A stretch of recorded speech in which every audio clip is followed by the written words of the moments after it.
Video muna ako. Yan, nandito kami sa ano nga itong lugar na to? Kaitak. Kaitak rooftop.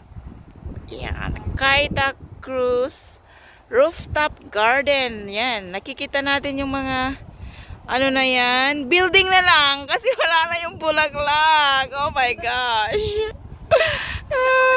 May ano pa naman, may isda pa naman natira. Ayan na nga, yung kahoy. Ay, kahoy na lang siya. Wala na siyang bulaklak mga guys. Huwag mo i-discourage, mayroon pa naman kunti. Oh my God.